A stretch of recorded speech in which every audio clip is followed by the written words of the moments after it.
Você já se pegou sentindo saudades de um pecado antigo?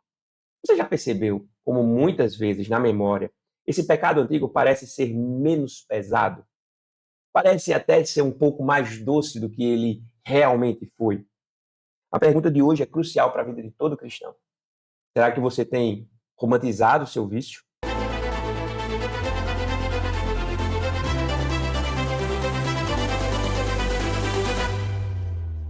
Eu sou Olavo Cortez, marido de Luana, pai de Pedro, da Olívia e da Alissa. Um cristão comum, transformado pela graça de Deus, convicto de que a Bíblia é suficiente para nos guiar em tudo que realmente importa. Eu ainda não venci todas as minhas batalhas, mas eu já venci batalhas o suficiente para crer que é possível vencer o pecado, crescer em santidade e viver para a glória de Deus, pela palavra e pelo poder do Espírito Santo. O Cansados e Sobrecarregados vai ao ar de segunda a sexta-feira, às 23 horas, com um propósito muito simples: ajudar você a enfrentar os dilemas da vida com sabedoria bíblica e esperança verdadeira. Eu quero convidar você a pegar a sua Bíblia e abri-la em Êxodo, capítulo 16. Nós vamos ler os versos 2 e 3. O texto diz assim: toda a congregação dos filhos de Israel murmurou contra Moisés e Arão no deserto. Os filhos de Israel disseram a Moisés e Arão: quem nos dera tivéssemos morrido pela mão do Senhor na terra do Egito, quando estávamos sentados junto às panelas de carne e comíamos pão à vontade, pois vocês nos trouxeram a este deserto a fim de matarem de fome toda esta multidão. Vamos orar? Senhor Deus, grandioso Pai, a tua palavra acaba de ser lida, ilumina as nossas mentes, os nossos corações, para que tenhamos entendimento a respeito dela. Ajuda-nos a meditar a respeito das tuas vontades reveladas nas Escrituras. Ajuda-nos a contemplar a sublimidade do conhecimento do teu Filho amado, nosso Senhor e Salvador Jesus Cristo, porque sabemos que é nele onde encontramos toda a sabedoria, todo o discernimento, toda a compreensão que nos é exigida como filhos da luz, como servos teus, como filhos amados em Cristo. Nós oramos no nome de Jesus. Amém. O ser humano tem uma memória seletiva perigosa. E muitas vezes ela se revela enfeitando o passado e apagando a dor que havia nele. Em Êxodo capítulo 16, nós vemos Israel murmurar contra Moisés e contra Arão, dizendo palavras absurdas. Eles dizem: quem nos dera tivéssemos morrido pela mão do Senhor na terra do Egito, quando estávamos sentados junto às panelas de carne e comíamos pão à vontade, pois vocês nos trouxeram a este deserto a fim de matarem de fome toda esta multidão. É impressionante notar como eles lembram das panelas cheias, mas esquecem das correntes que prendiam suas vidas. Eles recordam a comida, mas não mencionam a escravidão, não mencionam o chicote, não mencionam o decreto de morte imposto sobre seus filhos. Nesse primeiro momento de murmuração, inclusive, como já foi dito, é possível que as palavras daquele povo tivessem mais um tom retórico do que literal. Nós precisamos reconhecer isso. É bem provável que eles, de fato, não quisessem morrer no Egito, ou ter morrido no Egito, mas eles estavam consumidos pela frustração. Eles estavam consumidos pela fome. O registro bíblico, portanto, nos mostra como a memória distorcida pode ser fatal para a nossa fé. Douglas Stewart, comentarista, nos diz que essa queixa era marcada por ingratidão e impiedade. Ele nos mostra que, na verdade, essa reclamação é uma recusa em confiar no Deus que já havia operado maravilhas no Egito e já havia operado maravilhas no Mar Vermelho. O problema, portanto, não era apenas um estômago vazio. O problema naquele povo era um coração cheio de incredulidade. E nós não somos muito diferentes. Quando o caminho da fé se torna árduo, quando o deserto da vida exige confiança em Deus, o nosso coração olha por cima do ombro. Lembramos do conforto do pecado, mas esquecemos das correntes que esse conforto trazia com ele. O vício, ele oferece essa mesma ilusão. O vício nos dá a sensação temporária de prazer ou alívio, mas ele logo cobra tudo com juros altíssimos. É como se nós disséssemos mais ou menos assim: o pecado me humilha, o pecado me destrói, mas pelo menos ele me dá alguns minutinhos de prazer. É um absurdo pensar assim, na verdade. É um absurdo, mas é exatamente assim que muitos vivem. É exatamente assim que muitos pensam. O comentarista Robert Jameson, ele destaca, inclusive, que os israelitas estavam acostumados a andar por vista, não por fé. O que, de certa forma, até justificaria o comportamento. Na verdade, o que, de certa forma, não justificaria o comportamento, mas explicaria a origem daquelas dúvidas.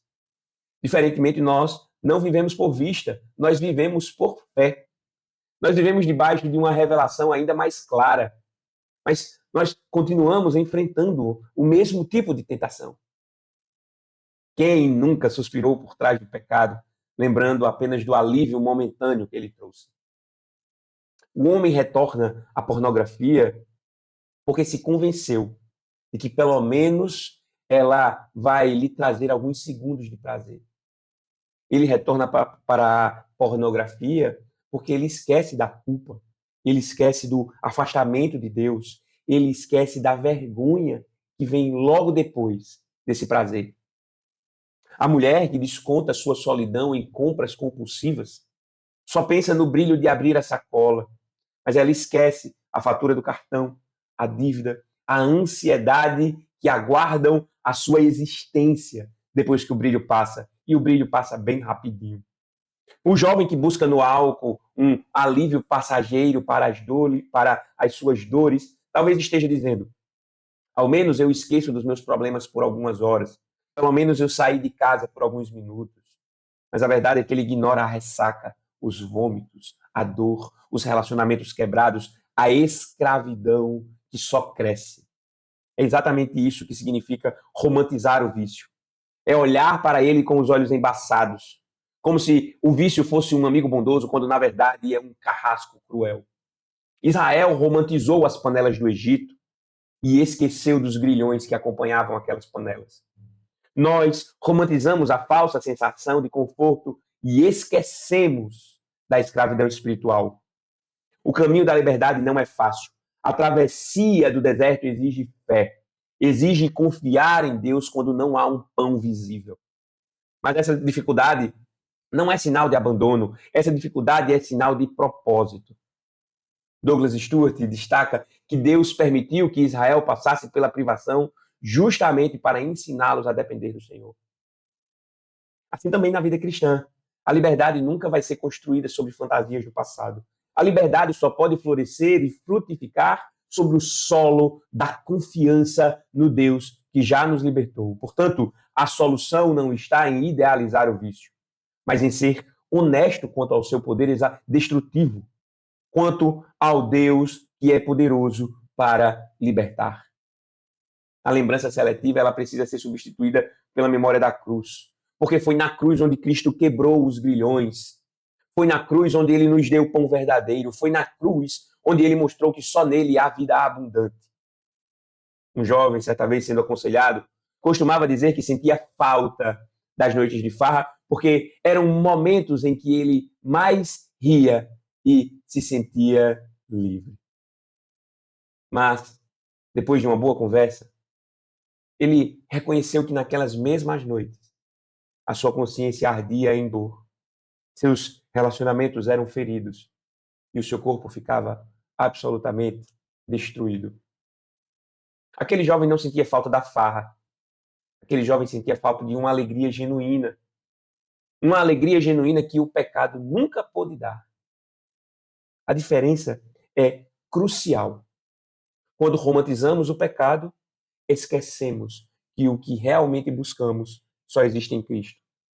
Somos convidados a reconhecer o vício como ele é, sem maquiagem.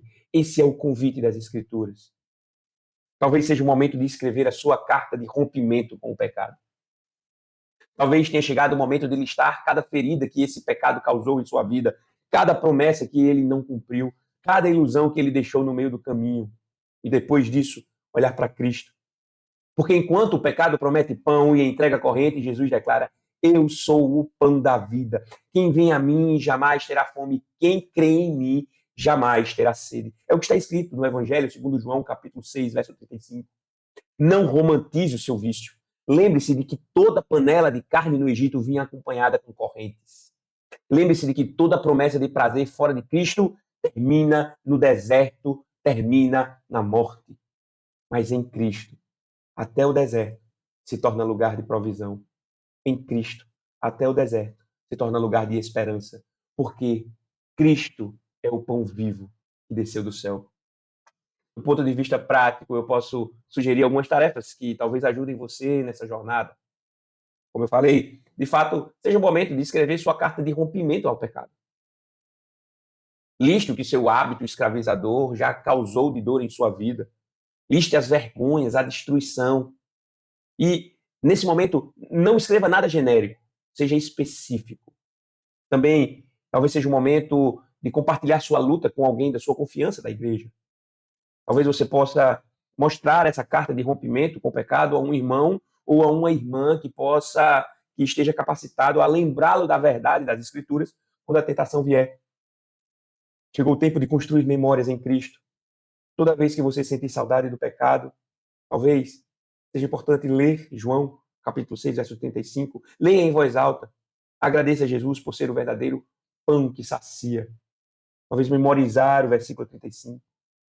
Por fim, é tempo de rever a narrativa que você tem contado para si mesmo. Quando o passado parecer muito doce, pergunte: quais foram as correntes que eu esqueci? Confronte a mentira com a realidade da palavra de Deus. Amém? Essa mensagem falou ao seu coração, não guarde só para você. Compartilhe com alguém que precisa ouvir essa verdade hoje. Deixe também seu comentário aqui embaixo.